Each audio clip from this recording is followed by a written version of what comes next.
आज हम पढ़ेंगे स्ट्रक्चर एक्टिविटी रिलेशनशिप मतलब एसए और इसका टेट्रासाइक्लिन का जो एक एंटीबायोटिक है। तो इसका सबसे पहले स्ट्रक्चर देखेंगे। स्ट्रक्चर देखने के पहले नाम पे फोकस करते हैं। नाम आता है टेट्रा। टेट्रा मीन 4 साइक्लिन मतलब 4 साइकिल्स हैं। तो हमने सबसे पहले 4 फ्यूज साइकिल्स बना लेंगे। तो देखो जैसे बेंजीन के साइकिल हेक्सेन के जैसे साइकिल्स होते हैं वैसे हमने 4 ऐसे फ्यूज साइकिल्स बना लेने हैं। जब ये 4 साइकिल्स बन जाएंगे तो पहले वाला साइकिल इसको बेंजीन की तरह ट्रीट करेंगे जैसे बेंजीन में double and single bond alternative होते हैं वैसे बनाने हैं। जो दूसरा वाला साइकिल है उसमें सिर्फ और सिर्फ उसमें कुछ भी डबल बॉन्ड नहीं होगा। जबकि जो थर्ड वाला साइकिल है उसमें नीचे की तरफ यहाँ पे डबल बॉन्ड होगा। जो फोर्थ वाला साइकिल है उसको यहाँ पे डबल बॉन्ड होगा। ठीक है। फिर अब एक और चीज़ है कि स्टार्टिंग यहाँ से करेंगे इन वाले पॉइंट से। ठीक है। जो ये वाला पहले वाला आएगा इसके ऊपर लिखेंगे OH, अगले वाले पे डबल बॉन्ड O, फिर अगले वाले पे OH और फिर उससे अगले वाले पे डबल बॉन्ड O और फिर ये वाले साइड से एक और V आगे लेके जाएंगे। ठीक है।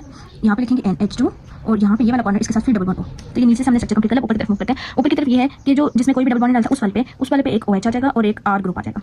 ठीक है। और ये वाला जो कॉर्नर है इसके ऊपर एक N आ जाएगा जो कि दोनों साइड से R से अटैच है। ठीक है। सो हम इसको नाम दे देते हैं, एक R1 है एक R2 है। ठीक है। यहाँ पे कहीं पे एक R और ग्रुप अटैच हो जाएगा और यहाँ पे R4 होगा, R3 और R4। सो ऐसे सबसे पहले मैंने बेसिक स्ट्रक्चर का बना लिया। अब इसकी नंबरिंग करते हैं। नंबरिंग यहाँ से बॉटम वाले इससे पहले इसकी रिंग्स देखते हैं। ये वाला रिंग A है, ये रिंग B है, ये रिंग C और ये वाला रिंग D। ठीक है। अब नंबरिंग इधर नीचे से स्टार्ट करेंगे 1 2 3 4। ये जो है कार्बन ये दोनों के साथ फ्यूज है तो इसको छोड़ देंगे, स्किप करेंगे 5। इसको भी स्किप करेंगे क्योंकि ये दोनों का कॉमन है। डायरेक्ट पाएंगे 6। इसको भी स्किप कर देंगे। डायरेक्ट 7 8 आ गया, 9 आ गया, 10 आ गया। इसको स्किप करेंगे। यहाँ पे 11 आ गया, 12 को स्किप किया, यहाँ इसको स्किप किया, यहाँ पे 12 आ गया। अब क्या जो स्किप वाले पॉइंट्स है ना उनका भी हमने नाम रखा हुआ है। उसका ऐसे किया है कि देखो ये जो फ्यूज वाला है ये 4 के बाद है तो इस वाले कॉर्नर का नाम है 4A। ठीक है। और ये 5 के बाद फ्यूज है तो उसका नाम है 5A। ये 6 के बाद फ्यूज है तो 6A 10A 11A और 12A। ठीक है। तो सबसे पहले नंबरिंग कैसे करते हैं। अब नंबरिंग करने के बाद एसएआर की स्टडी स्टार्ट करते हैं। तो सबसे पहले ये है कि इस टेट्रासाइक्लिन की नॉर्मल एक्टिविटी के लिए 4 रिंग्स होना मस्ट है। अगर रिंग नहीं होंगे इफ नॉट सो क्या होगा, एक्टिविटी जो है टेट्रासाइक्लिन की वो रिटेन कर जाएगी, स्टॉप कर जाएगी या डिमिनिश कर जाएगी या डिक्रीज कर जाएगी। ठीक है। फर्स्ट ऑफ ऑल तो रिंग में 4 रिंग्स होना जरूरी है ऐसे फ्यूज, तभी इसकी एक्टिविटी मिलेगी। सेकंड में ये बात है कि जो इंजोलाइट एक्टिविटी है यहाँ पे ये जो 1 और 3 के बीच में ये जो 1 रिलेशन था ये इंपॉर्टेंट है टेट्रासाइक्लिन की एक्टिविटी के लिए। ठीक है। दूसरा अब देखो यहाँ पे ये जो ग्रुप अटैच है ये वाला जो कार्बन ग्रुप है इसको मैं कलर कर लेती हूँ। ये जो ग्रुप है ना इसको बोलते हैं अमाइड। सही है। तो कहते हैं अमाइड ग्रुप नेसेसरी है टेट्रासाइक्लिन की एक्टिविटी के लिए। ठीक है। अमाइड होगा तो एक्टिविटी जो है वो बढ़ेगी। अगर अमाइड को फंक्शन ग्रुप हम चेंज करते हैं, फंक्शन ग्रुप हम चेंज करके कोई और फंक्शन ग्रुप लगा दें तो इस केस में एक्टिविटी डिक्रीज हो जाएगी।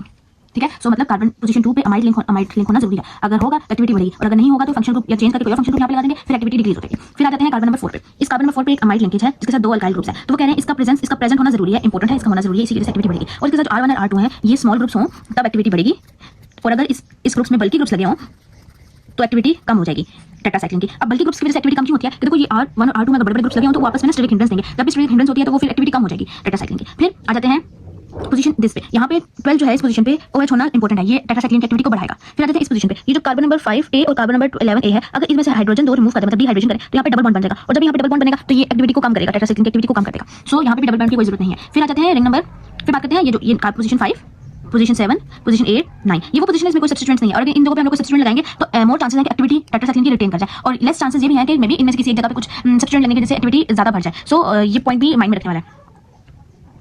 जो एन ग्रुप है R4 पे ये अल्फा ओरिएंटेशन होना चाहिए, इसकी ओरिएंटेशन जो है अल्फा होनी चाहिए। सो इन पॉइंट्स को अगर आप सीक्वेंस से लिखते हो तो आप एसएआर ऑफ टेट्रासाइक्लिन लिख लोगे। सबसे पहले इसका तरीका ये होता है कि आपको बेसिक स्ट्रक्चर आना चाहिए। फिर बेसिक स्ट्रक्चर में हर पॉइंट पे ये जो चीजें हैं ना उनको डिस्कस कर लो और फिर उसके बाद जो जिन पॉइंट पे कुछ नहीं है तो उन चीजों को बता दो कि अगर कुछ होगा तो एक्टिविटी कम हो जाएगी। तो ये एसएआर टेट्रासाइक्लिन का यहाँ पे खत्म।